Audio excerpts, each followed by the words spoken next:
मेरे पिता का शव इस तिरंगे झंडे में लपेटा गया था। इस तिरंगे के नीचे मेरे पिता का शव था और उसके पीछे चलते चलते मेरा भाई यहां आया। उस शहीद पिता का अपमान भरी संसद में किया जाता है। उस शहीद के बेटे को आप देशद्रोही कहते हैं, आप मीर जाफर कहते हैं, उसकी आप मां का अपमान करते हैं। आपके मंत्री मेरी मां का अपमान भरी संसद में करते हैं। आपके एक मुख्यमंत्री कहते हैं कि राहुल गांधी को पता भी नहीं है कि उनका पिता कौन है। आपके प्रधानमंत्री भरी संसद में खड़े होकर कहते हैं कि ये परिवार नेहरू नाम को इस्तेमाल क्यों नहीं करता। पूरे परिवार का अपमान करते हैं। कश्मीरी पंडित समाज के रिवाज का अपमान करते हैं, जिसके तहत एक बेटा अपने बाप के मरने पर पगड़ी पहनता है, परिवार की परंपरा को आगे बढ़ाता है।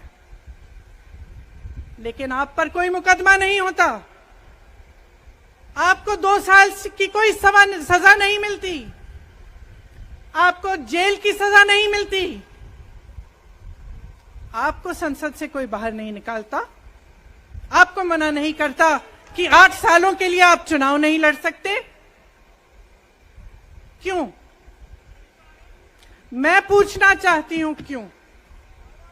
आज तक हम चुप रहे हैं, हमारे परिवार का अपमान करते गए।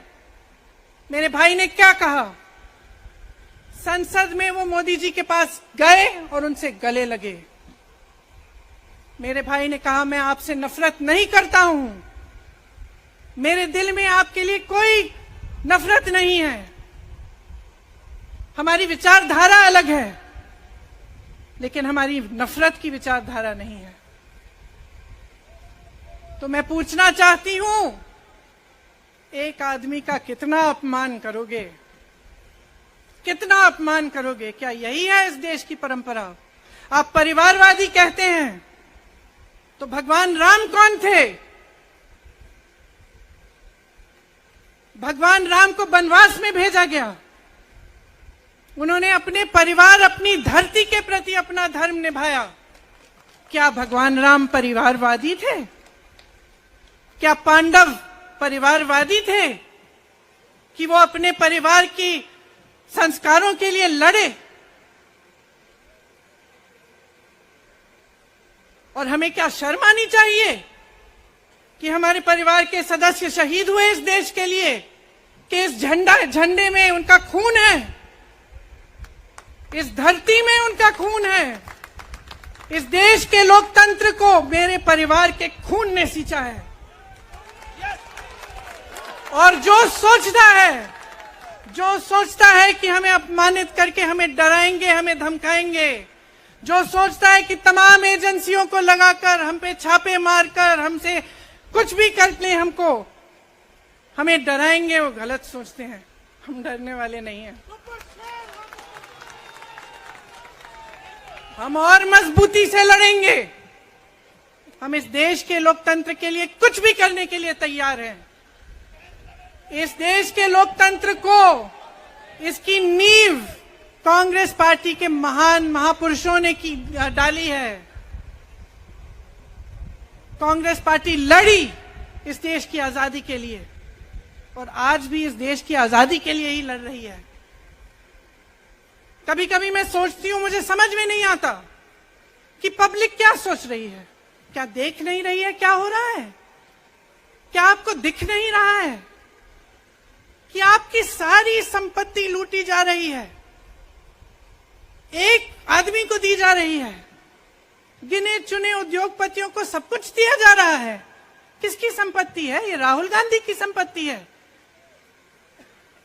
ये आपकी संपत्ति है।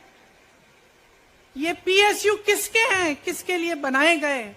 आपके लिए बनाए गए, जो ऐसे एक के बाद एक इनको बेचे जा रहे हैं, दिए जा रहे हैं। इसी से तो आपका रोजगार आता है। छोटे उद्योगों से छोटे व्यापारियों से आपका रोजगार आता है, किसी बड़े अडानी से नहीं आता। रोजगार नहीं देते, छीनते हैं आपका रोजगार। तो आप समझ क्यों नहीं पा रहे हैं? आप गैस के सिलेंडर के लिए 1000 रुपए दे रहे हैं और यहां आपकी सारी संपत्ति किसी को सौंपी जा रही है। राहुल गांधी जी ने क्या कहा? अरे कौन सा इतना बड़ा जुल्म कर लिया कि आपसे 2 सवाल पूछ लिए, जवाब नहीं दे पाए ना, घबरा गए। और जो अहंकारी होते हैं, तानाशाह होते हैं, क्या करते हैं? जब सवालों का जवाब नहीं दे पाते तो पूरी सत्ता को लेकर जनता को दबाने की कोशिश करते हैं। जो सवाल उठाता है उसको दबाने की कोशिश करते हैं। आपने कभी सोचा है, आंखें खोलिए, आपने कभी सोचा है कि ये पूरी सरकार, ये सारे मंत्री, ये सारे सांसद एक आदमी को बचाने की क्यों इतनी कोशिश कर रहे हैं? इस अडानी में है क्या कि इसको आप सारी संपत्ति दे रहे हो देश की? 20 हजारों करोड़ शेल कंपनियों में इनके हैं और आप इन पे इंक्वायरी नहीं कर सकते?